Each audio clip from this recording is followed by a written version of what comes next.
All right, welcome to The Explainer. Today, we're diving into a really complex, pretty fascinating theory from Peter Duke of the Duke Report.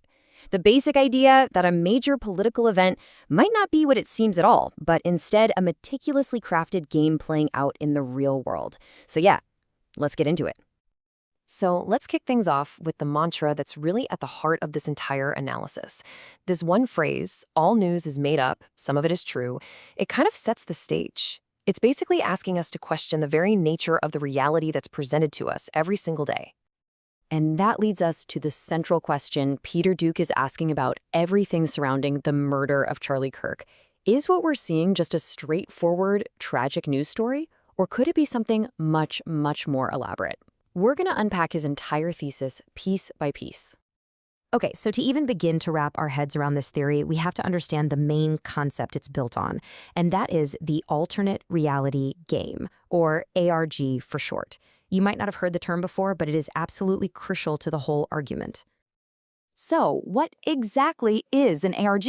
Well, think of it this way. Unlike a video game you play on a screen, in an ARG, the game board is the world itself.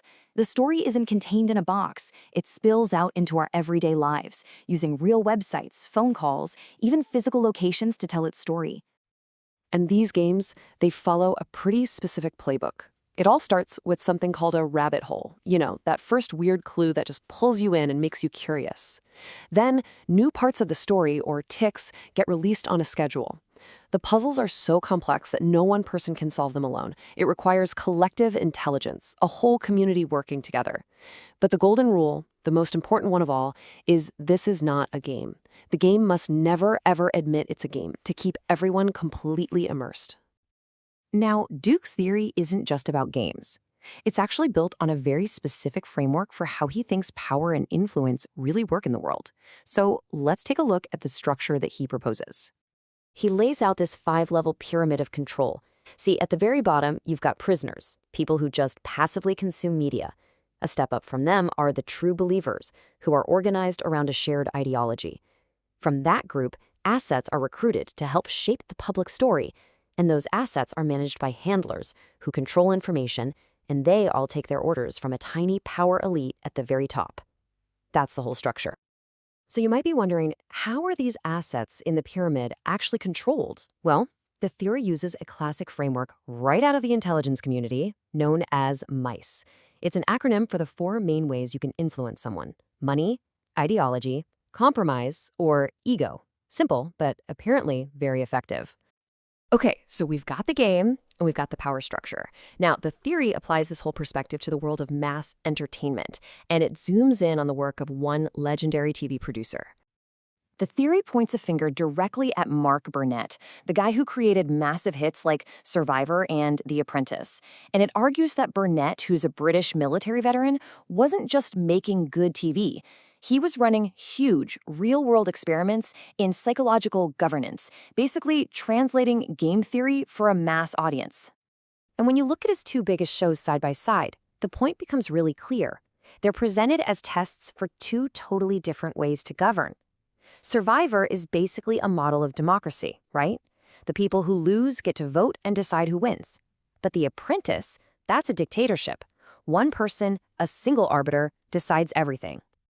Okay, I know what you're thinking. Game shows, power structures. But what does any of this have to do with Donald Trump? Well, according to Duke's theory, the link is found in a totally different world of entertainment: professional wrestling. It all comes down to this one really interesting concept called Kayfabe. It's the unwritten law of pro wrestling.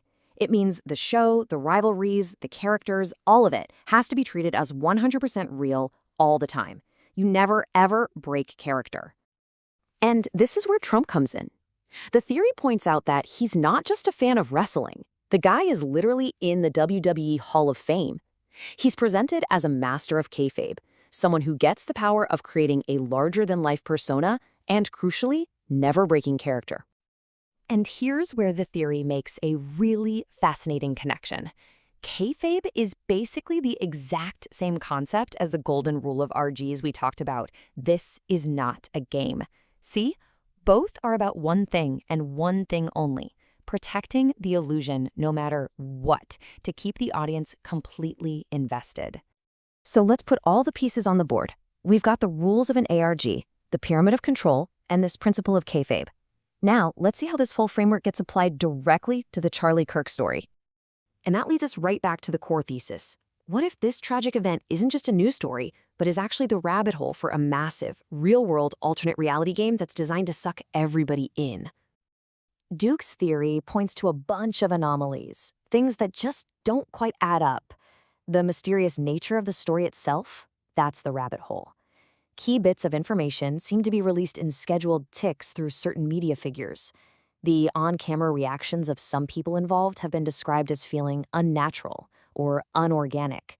And even logistics, like booking a huge stadium for a memorial on what seems like impossible notice, are flagged as strange. Now, this is a really important point to understand. The theory isn't saying everyone is in on it, not at all. Instead, it suggests that key people could be acting as unwitting assets in that power structure we talked about, being fed information by unseen handlers to move the game story forward, whether they know it or not. Whether we're talking about a wrestling match or a super complex ARG, the performance, the illusion, is everything. But here's the thing about performances. No matter how convincing they all have a final act. They all have to end eventually. In the world of ARGs, that final phase actually has a name. It's called the curtain call. It's that moment when the puppet masters, the game designers, finally step out from behind the curtain, break the illusion, and explain the whole purpose of the game to the players. And that leaves us with one final and pretty provocative question. If a theory like this holds any water, if our political reality has become a kind of game designed to manage our attention, what's the ultimate goal? And what in the world happens when the curtain finally comes down on that game?